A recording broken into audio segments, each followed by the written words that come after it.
નમસ્કાર દોસ્તો, હું છું ગર્વથી ગુજરાતી વિપુલ અને તમે પણ ગર્વથી કહો હું ગુજરાતી. મિત્રો, આજે વાત કરીશું એક એવી પોસ્ટની જેના જવાબમાં એક રિપ્લાય આવ્યો હતો. એ રિપ્લાયની વાત કરીશું. મેં એક પોસ્ટ કરી હતી, એક વિડીયો બનાવ્યો હતો થોડા સમય પહેલાં કે જેમાં ટાઇટલ હતું કે મરાઠીમાંથી બનેલી ગુજરાતી ફિલ્મો, અને એના સંદર્ભમાં એક વ્યક્તિ આત્મીય કરીને કોઈ ભાઈ છે જેમણે મને કમેન્ટ કરી હતી. પહેલાં કમેન્ટ શું હતી એ હું તમને કહી દઉં અને પછી આગળ આપણે વાત કરીએ આ વાત વિશે. એ ભાઈ કહે છે કે ક્યાં સુધી બીજાની કથા કે ફિલ્મ પર ચરી ખાશો? શું આપણા કહેવાતા આજના મુઠ્ઠીભર ફિલ્મી લેખકો કે દિગ્દર્શક પાસે પોતાની સર્જનાત્મક શક્તિ રહી જ નથી? કે પછી દરેકમાં આપણને ફાયદો જોવાની અને શોર્ટકટ લઈને પૈસા કે પછી યશ કમાવાની આપણી વૃત્તિથી જુદું કંઈ વિચારવાનું છોડી દીધું છે? જૂજ લોકો આજે પોતાની મંડળી બનાવીને ગુજરાતી પ્રેક્ષકોને માત્ર એક જ પ્રકારની ફિલ્મો આપી ગુમરાહ કરી રહ્યા છે. અંતે નુકસાન બંને બાજુએ છે. એકને એક પ્રકારના વિષયો અને સસ્તી કોમેડી લઈને ફિલ્મ બનાવનારાઓ છેલ્લે નુકસાન ભોગવે છે અને પછી બિન ગુજરાતી સફળ થયેલી ફિલ્મોના રાઇટ્સ ખરીદી એની કોપી કરવામાં ધન્યતા માને છે. આ ચેનલના હોસ્ટને મારે એક જ પ્રાર્થના છે કે આપ જો આજના સર્જકોને મળી શકતા હો તો મારો મેસેજ જરૂર વંચાવજો અને સારી કથા, પટકથા અને નવા સર્જનાત્મક કલાકારોને આવકારે. બાકી તો છેલ્લો દિવસ ને પહેલો દિવસની અંદર જ છપછપિયા કરતા રહેશું. જય ગુજરાત. આત્મીય 2023 નામના ભાઈએ આ કમેન્ટ કરી હતી, જે પછીથી એમણે ડિલીટ કરી નાખી. તો જોયું આપણે મિત્રએ એવી કમેન્ટ કરી હતી કે ભાઈ આવું છે, અને પછી મેં એમને કહ્યું કે સારું, હું તમને એક નવા વિડીયોમાં આનો જવાબ આપીશ. અને એ ભાઈએ એ કમેન્ટને પછી ડિલીટ કરી નાખી.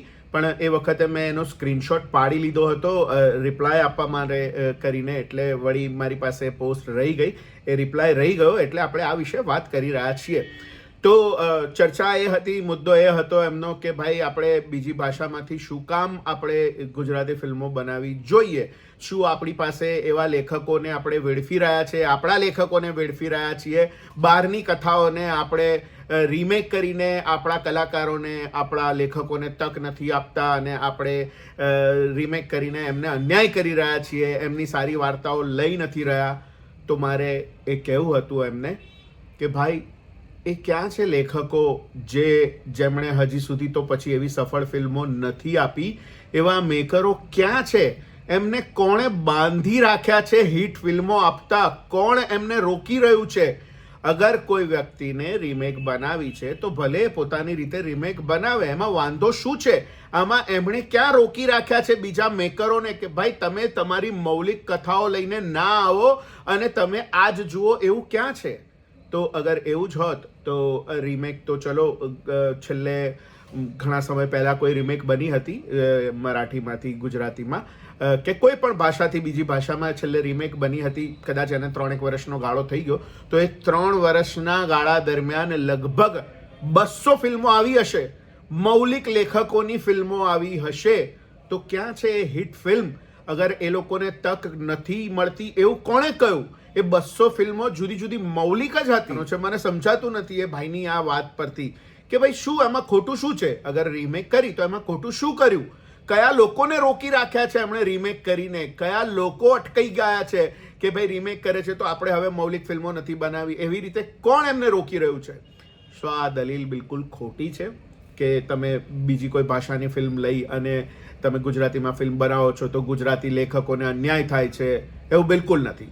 સારી ફિલ્મ છે, અગર બીજી કોઈ પણ ભાષામાં બનેલી સારી ફિલ્મ છે તો એ અગર ગુજરાતી ભાષામાં બને છે તો બહુ જ બધા લોકો એને જુએ છે અને એને માણે છે, એમાંથી કંઈક શીખે છે, સારી ફિલ્મો જોવે છે. આખરે તો સારી ફિલ્મ બન્યા પછી એક નવો પ્રેક્ષક ઉમેરાય છે, એ નક્કી છે. તો પછી આમાં એવી તો વાત જ નથી આવતી કે મરાઠીમાંથી અથવા બીજી કોઈ પણ ભાષામાંથી ફિલ્મ નહીં બનવી જોઈએ, એવી વાત નથી આવતી. હું આ વાત સાથે બિલકુલ સહમત નથી જ. અને કોઈ સારી ફિલ્મ છે અગર, અને મેકરને એવું લાગે છે કે મારે આમાં પૈસા લગાડવા છે તો એ લગાડી જ શકે છે.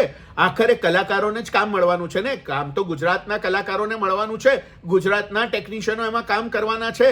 અને કદાચ એ સ્ટોરીને રીરાઇટ બી તો કરવી પડશે, તો એ બી કોઈ ગુજરાતી લેખક જ કરવાના છે. તો આ બધી વસ્તુઓ તો છે જ જે ગુજરાતમાં જ થવાની છે. તો એક ખાલી વાર્તા, કોઈક સફળ ફિલ્મની વાર્તાને આપણે રિપીટ કરીએ છીએ, એમાં કયો અન્યાય થઈ જાય છે. સો આ વાત તો હું નથી માનતો. અગર તમે જેમણે પણ આ કમેન્ટ કરી છે, અગર તમે ફિલ્મ બનાવવા માંગો છો તો તમે તમારા હિસાબે બનાવી જ શકો છો ને. કોણ ના પાડે છે? કોણ રોકે છે તમને? અરે હું તો કહું છું અબ ઘડી સ્ટાર્ટ કરો અને તમે પણ એક શોલે બનાવી જ નાખો યાર. તમને કોણે રોકી રાખ્યા છે? સો બિલકુલ હું આ વાત સાથે સહમત નથી, તમારી આ વાત સાથે. નવા નવા વિષયો આવે જ છે, એવી રીતે રીમેક સારી છે તો બનવી જ જોઈએ. તો એનો મતલબ તો એવો થયો કે ગુજરાતીમાં કોઈ હિટ ફિલ્મ ગઈ હોય એની પણ રીમેક ના બનવી જોઈએ કોઈ બીજી ભાષામાં, એવું કહેવા માંગો છો? વશની રીમેક ધારો કે બીજી ભાષામાં બની તો સારું થયું ને. ગુજરાતીની ઓળખ થઈ, ગુજરાતી ભાષાને લોકો ઓળખતા થયા, ગુજરાતી ફિલ્મોને લોકો ઓળખતા થયા કે યસ યાર ગુજરાતીમાં પણ સારી સારી ફિલ્મો બને છે ને એની રીમેક બને છે. એવી રીતે દરેક ભાષાવાળાને એવું હોય જ કે ભાઈ અમારી સારી ફિલ્મ છે તો જુદી જુદી જગ્યાએ બને, એમાં ખોટું શું છે? અને આને સિનેમાને કોઈ દિવસ સીમાડા ના હોઈ શકે. એ ગમે તે ભાષામાં સારી બનેલી ફિલ્મ એમને પણ લોકો જુએ છે તો રીમેક પણ બની શકે છે, એમાં કંઈ જ ખોટી વાત નથી, આવું મારું માનવું છે. તો દોસ્તો આ મારું માનવું છે કે રીમેકમાં એવું કોઈ પ્રોબ્લેમ નથી અને ના જ હોવો જોઈએ. સારી ફિલ્મો આપણને જોવા મળવી જ જોઈએ.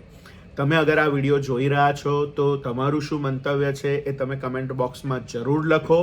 હજી સુધી તમે મારી આ ચેનલને સબસ્ક્રાઇબ ના કરી હોય તો જલ્દીથી સબસ્ક્રાઇબ કરો. આ વિડીયો તમને ગમ્યો હોય તો એને લાઈક કરો, શેર કરો.